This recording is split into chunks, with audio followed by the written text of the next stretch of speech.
The mistress of love adores men. Okay, and what I see is so often with clients and the ladies in my program is that they want to find a partner, but there's a lot in the way. And when we actually scratch the surface, their beliefs about men actually don't empower them to create a wonderful relationship with them. And what we actually find, what we're going to talk about tonight, is that there are ways that they show up in relationship where they are kind of either in competition with a man or they are trying to reduce him in some way. And another way of saying that is emasculate. To emasculate a man is to try and reduce his power in some way. And there's lots of reasons why women do that. Sometimes it's because they've had a really bad experience in the past and they don't want that guy to kind of have power over them. That's the main reason. I don't want you to have power over me, and I need to feel strong and secure in who I am, so I need to reduce that man. And there can be also quite a culture between some groups of women where the way that they talk about even their men, their husbands, actually is in quite a disrespectful way.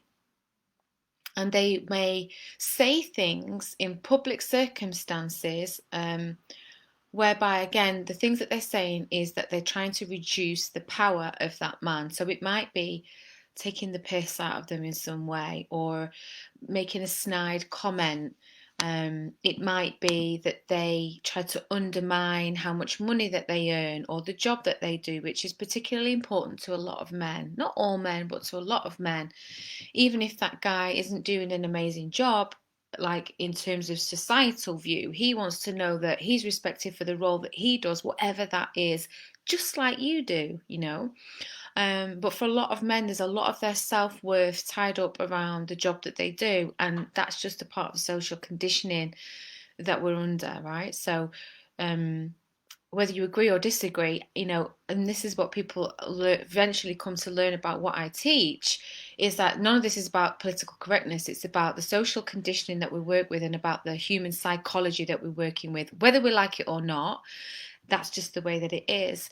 And so what I'll see sometimes is women kind of making snide digs about their guy in some way, and it literally slowly is a poison inside of the relationship. Okay. Um, Another way that men feel emasculated or reduced is with a woman who is always telling them what to do, how to do it, and helping. Now, this is something that, as a natural healer, as a natural now recovered people pleaser, it's like my auric field, my energy, it was set up to just assess who needs help and I'll help them, right? What do you need? It meant that I always came last, of course, and wasn't coming up as a high value woman.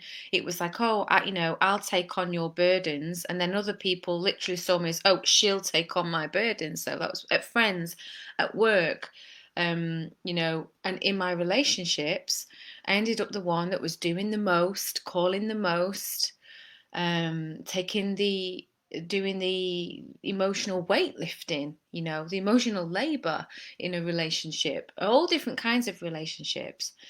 And that's a problem. That becomes a problem. So when you are kind of always suggesting things, directing, telling a guy what to do and how to do it, and it's not quite good enough, and you shouldn't chop it like that, and you should make it like this, and it does this, the meal that you made doesn't taste right because it's not the way you would do it. That's when you start treating a man like a hairy woman. So the girls in my Cherish program, we go a lot deeper into this, that a man is not a hairy woman, so he's not going to think like you, do it like you, prioritize the same things as you, because he isn't you, for a start. So sometimes we really, really forget that we're two very different people with different priorities in the world, and that just because that person does it differently doesn't mean they're doing it in the wrong way.